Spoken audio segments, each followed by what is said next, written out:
സിദ്ധാർത്ഥിന്റെ അച്ഛൻ ജയപ്രകാശിന്റെ പ്രതികരണം കൂടി കേൾക്കേണ്ടതുണ്ട്. എൻ്റെ മകന്റെ മരണത്തിന് പിന്നിൽ SFI ആണ്. എൻ്റെ മകൻ SFIയിൽ ചേരാതിരുന്നതാണ് ആ പകയുടെ കാരണം. ആ മരണത്തിൽ പങ്കെടുത്തവർ SFIക്കാരാണ്. അവരെ പിടിക്കപ്പെടാതിരിക്കുന്നവർ അവർ SFIക്കാരായതുകൊണ്ടാണ് തുടങ്ങിയ കാര്യങ്ങളൊക്കെ ഇന്നലെ ഇതേ ചർച്ചയിൽ വന്നിരുന്ന ആ അച്ഛൻ പറയുന്നുണ്ടായിരുന്നു. അതിനുശേഷമാണ് അദ്ദേഹത്തിന്റെ വീടിന് മുന്നിൽ ആ ഫ്ലെക്സ് ബോർഡ് ഉയർന്നത്. അദ്ദേഹത്തിന്റെ പ്രതികരണം. പുറത്തൊരു ബോർഡ് കണ്ടായിരുന്നില്ലേ നിങ്ങൾ? SFI പ്രവർത്തകനായ സിദ്ധാർത്ഥിനെ മരണത്തിൽ അല്ലെങ്കിൽ കൊലപാതകം അറസ്റ്റ് ചെയ്യണമെന്ന് പറഞ്ഞിട്ട്. അത് ഇവിടെയുള്ള ഇവർ ചെയ്ത ഒരു പാർട്ടിക്കാർ അത് കാര്യം എന്ന് പറഞ്ഞാൽ അവർക്ക് ഇവിടെ വരുന്ന ഈ കേസോ അല്ലെങ്കിൽ നമുക്ക് എന്തെങ്കിലും സപ്പോർട്ട് കിട്ടണമെങ്കിലോ മീഡിയം സപ്പോർട്ട് കിട്ടണമെങ്കിലോ അല്ലെങ്കിൽ പൊളിറ്റിക്കൽ സപ്പോർട്ട് കിട്ടണമെങ്കിൽ അതിന് സ്പ്ലിറ്റ് ആക്കണം. അത് വേറെ ലെവലിൽ കൊണ്ടുപോകണം. അതുകൊണ്ട് അവന്മാർ തന്നെ ചെയ്തു വെച്ച കാര്യമാണ്. അവന് ഒരു പാർട്ടിയിലും പ്രവർത്തിച്ചിട്ടില്ല. മാത്രമല്ല അവന് പാർട്ടിയിൽ പ്രവർത്തിക്കേണ്ട സമയമില്ല.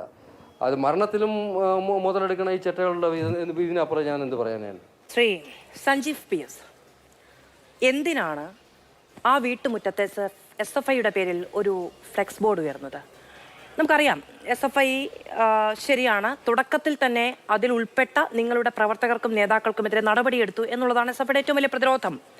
SFI അതിൽ മികച്ച മാതൃകയാണ് മുന്നോട്ട് വെച്ചത് എന്നുള്ളതാണ് നിങ്ങളെ പിന്തുണയ്ക്കുന്ന എല്ലാവരും പറയുന്നത്. പക്ഷേ അങ്ങനെ ഒരു ഫ്ലെക്സ് ബോർഡിന്റെ ആവശ്യം അവിടെ ഉണ്ടായിരുന്നോ? ഫ്ലെക്സ് ബോർഡിൻ്റെ ആവശ്യം അവിടെ ഇല്ല. ആ ബോർഡ് സ്ഥാപിച്ചത് ഞങ്ങളല്ല.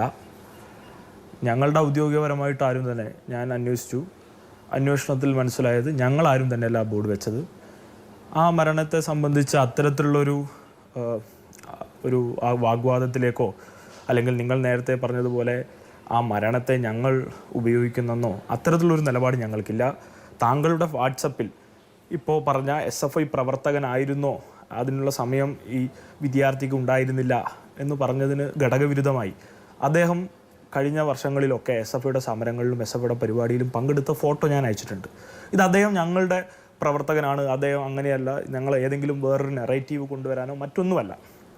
ഇവിടെ ഞങ്ങൾ ഇപ്പോഴും പറയുന്നത് ഈ മരണം അതെന്ത് തന്നെയാണെങ്കിലും അതിൻ്റെ പിന്നിൽ അവിടെ പഠിക്കുന്ന ആ വിദ്യാർത്ഥികൾ ഉണ്ടെങ്കിൽ അവർ ശിക്ഷിക്കപ്പെടണം. അതിൽ SFIയിൽ മുൻകാലങ്ങളിൽ പ്രവർത്തിച്ചു അല്ലെങ്കിൽ ഈ കാലഘട്ടം വരെ പ്രവർത്തിച്ചു എന്നതിൻ്റെ പേരിൽ ഞങ്ങൾ ഏതെങ്കിലും തരത്തിൽ ഇവരെ സംരക്ഷിക്കാനോ ഈ ഹീനപ്രവൃത്തിയെ കേരളത്തിലെ ക്യാമ്പസുകളുടെ പൊതുസ്ഥിതിയായി ചിത്രീകരിക്കാൻ ശ്രമിക്കുന്നതിനെ തീർത്തും പ്രതിരോധിക്കും എന്നുള്ളതാണ് ഞങ്ങൾക്ക് പറയാനുള്ളത്. ഇതിന് ഒരു സംഘടനയുടെ ജീവൻ മുഴുവൻ ആവശ്യപ്പെടുന്ന തരത്തിലേക്ക് കേരളത്തിലെ ക്യാമ്പസുകളുടെ പൊതുസ്ഥിതി ഇങ്ങനെയാണ് എന്ന് വരുത്തി തീർക്കാനുള്ള ഈ ശ്രമത്തെ പ്രതിരോധിച്ചേ മതിയാവൂ. ആ പ്രതിരോധമാണ് ഞങ്ങൾ സംഘടിപ്പിക്കുന്നത്. കേരളത്തിലെ SFIയുടെ ആകെ മൊത്തം ജീവൻ ഇതിൻ്റെ ഭാഗമായിട്ട് ആവശ്യപ്പെടുന്നതിനെ ഏത് തരത്തിലാണ് ഞങ്ങൾക്ക് നീതീകരിക്കാൻ കഴിയുക?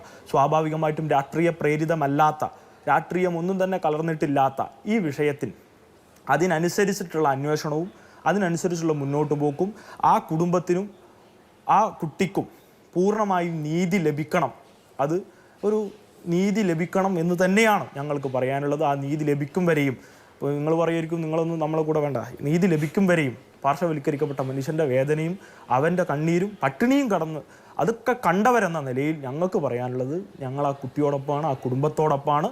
അതിനോടൊപ്പം തന്നെ ഞങ്ങളുടെ ഈ നീതിക്ക് വേണ്ടിയുള്ള പോരാട്ടത്തിൽ അവരോടൊപ്പം ഉണ്ടാവും. നിങ്ങളുടെ ആ ഒരു ചിരിയിൽ ഞങ്ങൾക്ക് മനസ്സിലാവേണ്ടത് ഞങ്ങളുടെ പൈശാചികതയാണ് നിങ്ങൾ അനാവരണം ചെയ്യാൻ ശ്രമിക്കുന്നുണ്ടാവുക. ആ ചിരി ഞങ്ങൾക്ക് തീർച്ചയായും അംഗീകരിക്കാൻ കഴിയില്ല. പ്രിയപ്പെട്ട മാധ്യമപ്രവർത്തക, മനസ്സിലാക്കേണ്ടത് മനുഷ്യത്വമൊക്കെ ഞങ്ങൾക്ക് തലോടാതെ പോയതല്ല. നിങ്ങളുടെ ഇന്നത്തെ മുഖപ്രസംഗം ഞാൻ വായിച്ചാണ് ഇങ്ങോട്ടേക്ക് കടന്നു വന്നത്.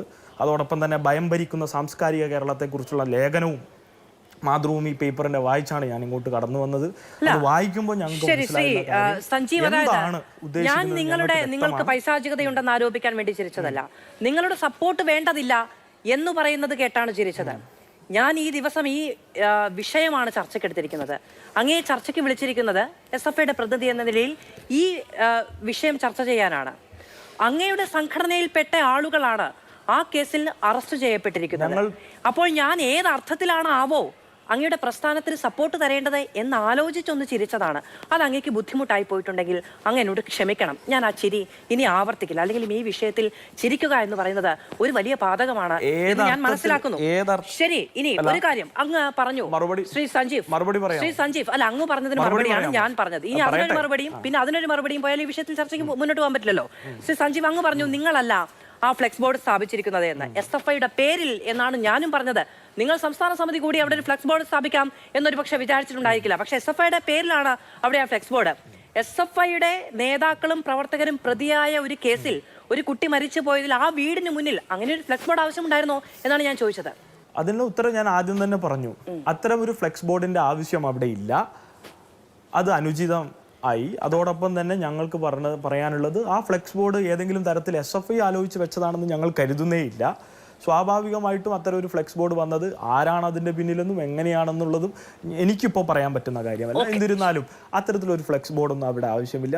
ഇപ്പോൾ ഇവിടെ ചർച്ച ചെയ്യുന്നത് ആ ക്യാമ്പസിൽ സംഭവിച്ചത് എന്താണെന്ന് കൃത്യമായി മനസ്സിലാക്കുക എന്നുള്ളതാണ്. അതിനെ തുറന്ന മനസ്സോട് തന്നെ കാണണം എന്ന് തന്നെയാണ് ഞങ്ങൾ കരുതുന്നത്. ഈ അനുചിതമായി എന്ന വാക്ക് രണ്ടാം ഘട്ടത്തിൽ മാത്രമാണ് അങ്ങ് ചൂണ്ടിക്കാണിച്ചത്. അതുകൊണ്ട് ഞാൻ ആക്ച്വലി അങ്ങിൽ നിന്ന് ആ വാക്ക് പ്രതീക്ഷിച്ചിരുന്നു. അതുകൊണ്ടാണ് ഞാൻ വീണ്ടും ആദ്യ ഘട്ടത്തിൽ പറഞ്ഞു ഫ്ലെക്സ് അവിടെ ആവശ്യം ഉണ്ടായിരുന്നില്ല എന്ന് പറഞ്ഞു. ഉണ്ടായിരുന്നില്ല എന്ന് പറഞ്ഞു. അത് അതിന്റെ ആവശ്യം അവിടെ ഉണ്ടായിരുന്നു, അത് ഉചിതമായിരുന്നു എന്നാണ് ഞാൻ ചോദിച്ചത്. അതുകൊണ്ടാണ് അത് ഞാൻ പിന്നീടും അങ്ങയോട് ചോദിച്ചത്. ശ്രീ സഞ്ജീവ്.